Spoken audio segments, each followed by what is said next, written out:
Taqvo bu Allohdan chin qalbdan qo'rqish, uning amrlariga itoat qilish va gunohlardan tiyilishdir. Taqvo qalbda boshlanib, insonning so'zi, amali va hayot tarzida namoyon bo'ladi. Kim taqvo bilan yashasa, Alloh unga yo'l ochadi, qalbiga xotirjamlik va hayotiga baraka ato etadi. Abdullah ibn Mas'ud radhiyallohu anhu deb gaplari bor.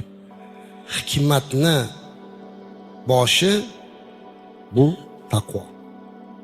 Taqvo bo'lsa, odam hikmatli bo'ladi. Mana birinchi bo'lib demak o'sha taqvo lozim bo'lgan narsa, taqvodorlik hissiyoti, taqvodorlik belgisi bu itoat ekan. Itoat hamma joyda bo'lish kerak-da azizlar.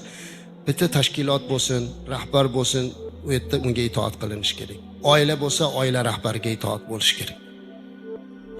Hattoki payg'ambarimiz alayhisalomning bir ajoyib bir odatlari bor edi, sunnatlari azizlar. 3 ta odam ko'chada safarga ketayotgan bo'lsa, sahobalar shularni bittasini rahbar qilib qo'yardilar. Aytardilarki, kim ketyapti falonchi, sen jamoaga rahbarsan derdilar. Rahbarsizlik bo'lmasligi uchun shunday qilardilar. Mana safarga chiqqanda bilasizlar, agar safarga chiqqaningizda bitta ichingizda rahbaringiz bo'lmasa, hech safaringizda rohat bo'lmaydi-da. Biri u deydi, biri bu deydi, biri masalan bu yerga boramiz deydi, biri bu yerda ovqatlanamiz deydi, bu yerda bu qilamiz deydi. 3 ta ulpat bilan chiqsangiz ham bittasi agar jo'raboshi bo'lmasa, gapingizga to'g'ri kelmaydi. Shuning uchun odatda bitta jo'raboshi tayinlab olamiz. Falonchini aytganini qilaylik deymiz. Chunki 10 ta odamda 10 xil fikr bo'ladi. Hammada o'zini fikri bor, o'zini qarashi bor.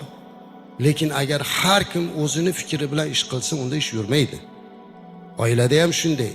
Hamma o'zicha gapiraveradi, qarorni ota qabul qiladi. Aytadi, "Xo'p, yaxshi bolam, hamma gaping to'g'ri, lekin mana uni qil, yaxshi bo'ladi" deymiz. O'g'limiz dod deydi, faryod deydi, biz aytganimizni qiladi. Bir kunlar o'tgandan keyin uzr, to'g'ri aytgan ekansiz deydi. Chunki u rahbarda tajriba bor.